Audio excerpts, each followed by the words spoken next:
2010년 밴쿠버 올림픽, 대한민국 피겨 역사상 유일한 올림픽 금메달리스트 김연아. 그런데 이 금메달에는 이상한 점이 하나 있습니다. 이 선수에게는 전용 훈련장이 없었거든요. 훈련은 롯데월드 한복판 아이스링크를 직접 대관해서 이어가야 했고, 전국에 몇 곳 안 되는 링크장을 이리저리 떠돌아다니며 연습을 이어가야 했습니다. 심지어 훈련에 필요한 대부분의 비용은 가족이 감당했죠. 결국 집을 담보로 대출까지 받아가며 훈련을 이어가던 그녀가 어떻게 올림픽 금메달리스트가 될 수 있었을까요? 김연아의 어린 시절, 그녀가 훈련할 수 있는 곳은 모두 대중에게 열려있는 공간이었기 때문에 비어있는 링크장을 돌아다니며 대관을 해야 했습니다. 그렇다 보니 자연스럽게 훈련 시간도 정해져 있지 않았죠. 그럼에도 훈련을 멈출 수 없었던 이유는 하루를 쉬면 그 하루를 따라자는데 며칠이 걸렸기 때문입니다. 그래서 아침, 밤, 새벽을 가리지 않고 비는 시간마다 훈련을 끼워 넣어야 했죠. 그렇게 훈련을 이어갈수록 문제는 얼음 위가 아니라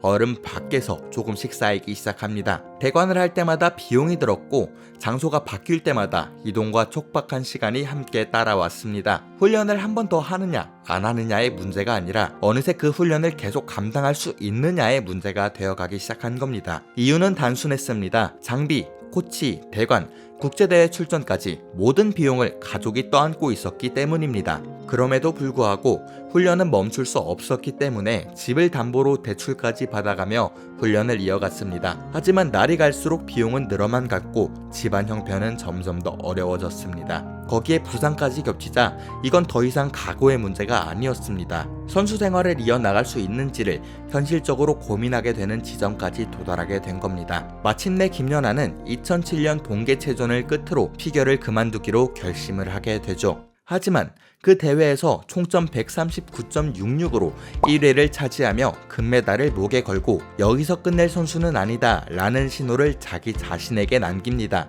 이 금메달 덕분에 그동안 개인 부담으로만 버텨오던 훈련에 조금씩 장학금, 후원을 받을 수 있었고, 결국 2007년 김연아는 IB 스포츠와 매니지먼트 계약을 맺으며 처음으로 훈련에만 집중할 수 있는 조건이 만들어진 순간이었습니다. 그렇게 그녀는 캐나다 토론토를 향해 비행기에 오르게 됩니다. 토론토에 도착하자마자 훈련의 공기가 달라집니다. 이제 김연아 곁에는 각자의 역할이 분명한 코치가 붙었기 때문인데요. 훈련 방식의 핵심은 딱 세 가지였습니다. 첫째, 코치의 역할 분담. 점프와 경기 운영은 브라이언 오서가 맡았고, 프로그램과 표현은 데이비드 윌슨이 책임졌습니다. 이전처럼 한 명의 코치가 모든 걸 해결하는 구조가 아니라 각자의 역할이 만들어지며 하나의 팀이 만들어졌습니다. 둘째, 체계적인 훈련 일정. 한국에선 훈련 시간이 늘 밤낮으로 불규칙했지만 토론토에서는 달랐습니다. IB 스포츠 관계자 설명에 따르면 하루 훈련은 길게 8시간 이상으로 고정됐고, 빙판 위에서는 점프와 스핀 같은 기본 기술을 반복하고 곧바로 프로그램 안무 연습으로 이어졌습니다. 빙판 밖에서는 근력과 유산소 훈련을 병행했죠. 중요한 건 이 모든 훈련이 컨디션과 상관없이 매일 같은 흐름으로 반복됐다는 점이었습니다. 셋째, 프로그램 설계. 단순히 점수를 더 받기 위한 연기가 아니라 경기 중 실수가 나와도 무너지지 않고 끝까지 해내는 것이 목표였죠. 그래서 음악과 동작은 한순간의 임팩트보다 경기 끝까지 흐름을 안 끊기는 것을 목표로 다시 설계됐습니다. 이때부터 김연아의 훈련은 더 잘하기가 아니라 흔들리지 않기를 향해 방향을 잡기 시작합니다. 하지만 훈련 시스템이 자리를 잡을 즈음 그녀의 몸은 그 속도를 따라오지 못했습니다. 과거에 쌓였던 부상과 통증이 하나씩 드러나기 시작했고, 계획대로 훈련을 하지 못하는 날이 하루 이틀 늘어가게 됩니다. 그러나 이 무너짐은 우리가 상상하던 결과로 이어지진 않았습니다. 훈련은 흔들렸고 몸도 완전하진 못했지만 그럼에도 불구하고 다음날 훈련은 다시 시작되고 있었습니다. 그렇게 몇 번의 시즌이 지나고 2009년 김연아는 세계 선수권 무대에서 금메달을 목에 겁니다. 그리고 1년 뒤 모든 선택이 한 무대로 모입니다. 2010년 밴쿠버 올림픽, 결국 김연아는 올림픽 금메달을 따냅니다. 오랫동안 간절했던 꿈을 이뤘지만 그 순간 또 하나의 선택이 남아 있었습니다. 선수 생활을 계속할지 아니면 여기서 멈춰야 할지. 김연아는 쉽게 답을 내리지 못한 채 시간을 두고 스스로에게 묻습니다. 내가 정말 원하는 건 뭘까?